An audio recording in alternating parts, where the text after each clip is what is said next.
Hello everyone, अस्सलाम वालेकुम। Hope आप सब ठीक ठाक होंगे। नई वीडियो में आपको खुशामदीद कहते हैं। आज शाम को क्रिकेट मैच चल रहा था तो उस दौरान कुछ खबरें मैं देख रहा था तो अचानक एक खबर मेरी नज़र से गुजरी कि इमरान रियाज खान साहब को जो कि एक रिनाउंड जर्नलिस्ट हैं, उनको गद्दाफी स्टेडियम के बाहर रोक लिया गया। वीडियो देखी मैंने, पुलिस वालों ने उनको रोका, सारी उसकी रीज़न जानने की कोशिश की कि क्या मामला क्या हुआ। तो पता ये चला कि इमरान रियाज साहब एक रेगुलर टिकट लेके, काम सीट की टिकट लेके, ना कि वीआईपी टिकट थी उनके पास, एक रेगुलर टिकट थी, आम टिकट जो होती है। तो वो मैच देखने के लिए अपने कुछ दोस्तों के साथ गद्दाफी स्टेडियम पहुंचे और उनके साथ जो बंदे थे उनके पास अरशद शरीफ, जो हमारे एक सहाफ़ी भाई थे जो शहीद हो गए, उनके मास्क थे। तो वो उनके जो दोस्त थे उनके पास मास्क थे जिनको वो साथ लेके अंदर जाना चाह रहे थे।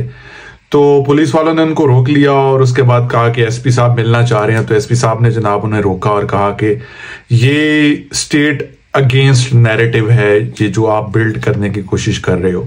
तो उन्होंने जानने की कोशिश की भी कौन सा स्टेट के अगेंस्ट नैरेटिव है जो मैं बिल्ड करने की कोशिश कर रहा हूं। तो उन्होंने कहा जी ये जो आप अरशद शरीफ के मास्क लेके जा रहे हैं।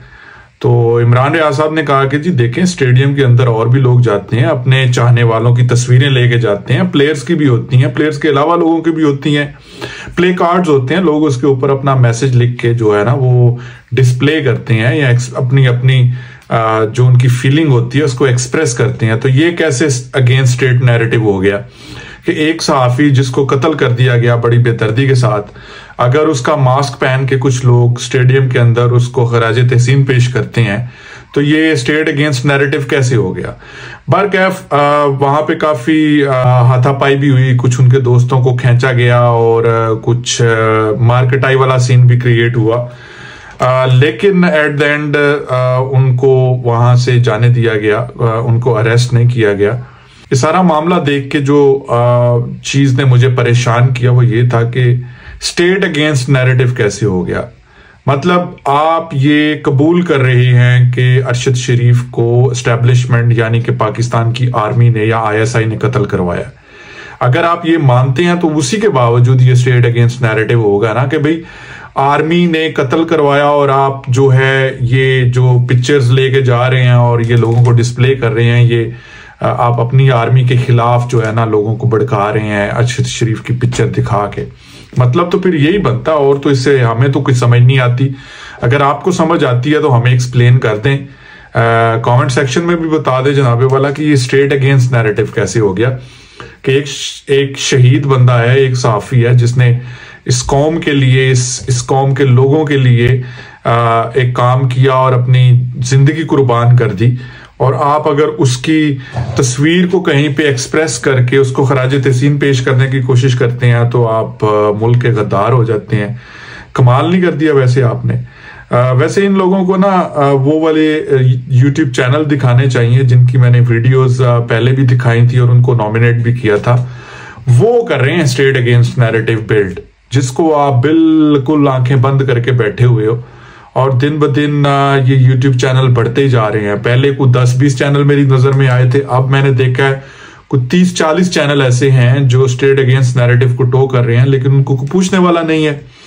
मुझे तो ऐसे लगता है कि पाकिस्तान की एस्टेब्लिशमेंट और पाकिस्तान की एजेंसीज जो हैं वो सिर्फ एक ही काम कर रही हैं। वो काम ये कर रही हैं कि इमरान खान के वोटर सपोर्टर और जो भी हक की बात करता है उसको मारो, उसको पकड़ो, उसको जेल में बंद करो, उसको जैसे तैसे करके उसकी आवाज को दबा दो, और तो इनके पास करने के लिए कोई काम ही नहीं है। मुझे तो यही ऐसी फील हो रहा है।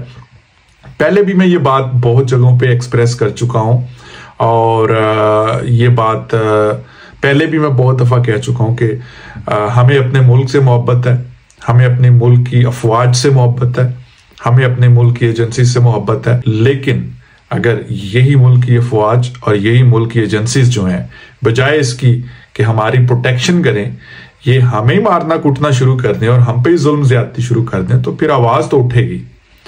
ये आवाज उठेगी और इतनी बुरी तरह से उठेगी कि GHQ के दरवाजे भी उखाड़ दिए जाएंगे। ये पता नहीं किस गलत फहमी के अंदर बैठे हुए हैं कि जिस दिन ये अवाम उठ गई ना उस दिन फिर इनको बैरकों से निकालेगी ये अवाम।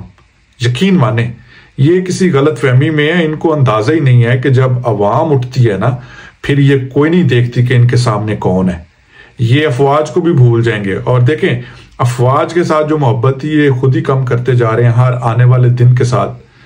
पाकिस्तान की अवाम की अपनी फौज के ऊपर से जो इनका भरोसा था, जो इनके साथ मोहब्बत थी, उसमें मुझे तो कमी आती हुई नजर आ रही है, ऑनेस्टली स्पीकिंग। मैं आज भी फिर वही बात करता हूं कि हमारी दुआ है कि ये मामला सेटल हो, ये चीजें बेहतरी की तरफ जाएं, एस्टेब्लिशमेंट भी होश के नाखून ले और इस मुल्क के अंदर स्टेबिलिटी लेके आए। आप डिफॉल्ट के दाने पे तो पहले खड़े हैं, और अगर आपने अपने मुल्क के अंदर इस तरह के कारनामे जारी रखे तो अनकरीब आपके मुल्क के अंदर सिविल वार भी हो जाएगी, जिसकी आपको शायद तवक्को ना हो, या शायद पता नहीं आप किस गलत फहमी में बैठे हुए हो। और भाईजान, आपने जो लोगों की हालत कर दी है ना महंगाई के साथ, जब एक बंदे के घर के अंदर खाने के लिए, बच्चों को खिलाने के लिए रोटी नहीं ना होगी, तो वो दूसरे का गला काट के भी रोटी लेके आएगा। समझ आ गई? आप लोगों को उस नौबत पे लेके जा रहे हो जहां पे लोग रोटी खाने के लिए, अपने बच्चों को बेसिक जरूरियात देने के लिए हाथापाई, मार कुटाई, चोर बाजारी और कत्लो गारत पे उतर आएंगे। और देखिएगा, ये वक्त दूर नहीं है। अगर आपने यही रविश अख्तियार रखी ना, तो ये आने वाले 2, 4, 5 महीनों के अंदर आपको ये होता हुआ नजर भी आ जाएगा। अभी भी वक्त है, अपने मुल्क को संभालें।